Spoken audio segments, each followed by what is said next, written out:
जय प्राकृतिक माता की। जैसा आप देख रहे हैं ये बहुत ही सुंदर फूल है और ये फूल ही नहीं इसके फल भी बड़े सुंदर होते हैं। और ये वृक्ष है अनार का, जिसे संस्कृत में दाड़िम कहते हैं और हमारे उत्तराखंड के पहाड़ में दाड़िम बोला जाता है। एक छोटी प्रजाति का अनार होता है उसको। और एक अनार हरियाणा में हमने देखा था जिसमें फल नहीं आते हैं, सिर्फ उसके पत्ते और छाल उपयोग में होता है।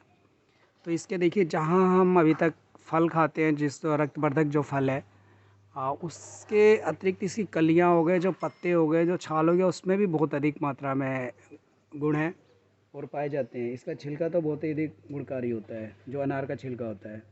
कली बहुत फ़ायदेमंद है। तो देखिए कली सब किसी को तो मिलेगी नहीं, पत्ते सबको नहीं मिलेंगे।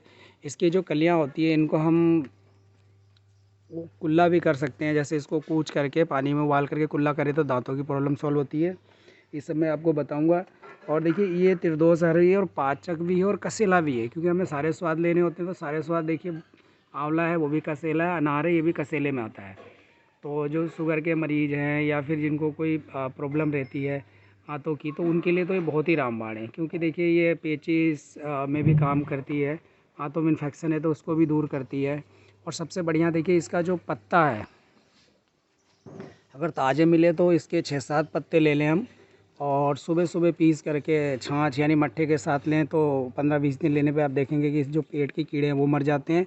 और इसकी छाल के जो छाल होती है इसकी जड़ों में या इसकी जड़ की छाल या तने की छाल जब आप पेड़ काटें तो उसको इकट्ठा कर लीजिएगा। नहीं मिलता तो इसका पंचांग ले सकते हैं। और सबसे बढ़िया ये पोजीशन सही है, जैसे इसमें पत्ते भी आ गए, तने भी आ गए बारीक वाला, तो इसको काट करके हम चूर्ण बना सकते हैं। और इस चूर्ण को मट्ठे के साथ या पानी के साथ फंकी लेते हैं सुबह शाम, तो पेट के कीड़े तो मरते ही मरते हैं, साथ में फीता कृमि तक भी नष्ट हो सकती है। तो सोचिए फीता कृमि, और जहाँ हम कीड़ों के लिए बच्चों को दवाइयाँ देते हैं तो उसकी जगह ये बहुत ही फ़ायदेमंद है।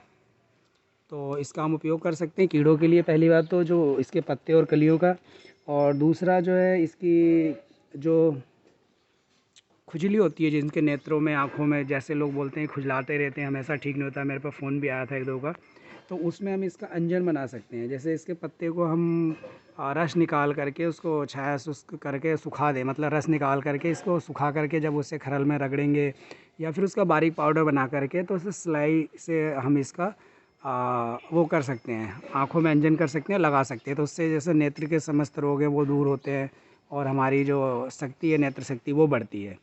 ये दो उपाय हैं इसके पत्तों का और इसका। और बाकी मैं इसका मंजन बनाने की कोशिश करूँगा इसके, क्योंकि जब दांतों में एक तो ये देखिए इसके मंजन बनाने से बहुत फ़ायदा है। दांत के हिलते हुए दांत भी मजबूत होंगे, सब कुछ होंगे, क्योंकि कसेला है। साथ में पेट के अगर वो रस जो दांतों में जब मलेंगे तो जीभ सूखेगा या पेट में चला गया तो उससे पेट के कीड़े भी मरेंगे। तो सुबह सुबह हम एक ही मंजन से दो फ़ायदे ले सकते हैं, अपना मुख के रोग भी दूर होंगे और साथ में पेट के रोग भी दूर होंगे। तो अनार को कभी भी ये मत समझिए कि मैं इसलिए दिखा रहा हूँ कि देखिए इस अनार को मैं एक समय काटने वाला था, लेकिन इस पर इतनी चिड़िया और तितली रहती हैं। मैं इसलिए काटने का नाम ले रहा हूँ कि हर किसी के यहाँ देखिए अनार हम ला के लगाते हैं, लेकिन उसमें फल जो है नहीं आते हैं, या फिर वो फल छोटे हो जाते हैं, खट्टे लगते हैं, उसके दाने के अंदर बीज बहुत ज़्यादा होता है। तो व्यक्ति क्या करता है, ये बेकार अनार, इसको काट दो। तो उस कंडीशन में वो बेकार नहीं है, बल्कि जो मीठे अनार है उससे भी ज़्यादा गुणकारी है। उसके पत्ते का, उसके छाल का, उसकी लकड़ी का, उसके दातून का, उसके फूलों का, उसकी कलियों का हम उपयोग करके बहुत सारे रोगों को दूर कर सकते हैं। तो मैंने आपको एक दो बताया है। तो अनार का दाड़िम के नाम से सर्च करिए और देखिए दाड़िम के कितने फ़ायदे हैं। तो आप सोचिए तो दाड़िम के फ़ायदे हैं वो अनार के ही फ़ायदे हैं, क्योंकि संस्कृत में दाड़िम शब्द इसके लिए आया है। तो आप इसका उपयोग करिए और अपने दांतों के और पेट के समस्त रोगों को दूर करें। मेरी यही कामना है, शुभकामना है। प्रकृति माता से प्रार्थना है जो भी इसका उपयोग करे तो उनके समस्त रोगों को दूर करें। और आपका कोई इस पर अनुभव तो ज़रूर बताइएगा, ताकि हम भी इसका उपयोग और लोगों को बता सकें या सभी लोग इससे लाभान्वित हो सकें। जय हिंद, जय भारत, जय अरविंद, जय प्रकृति माता की।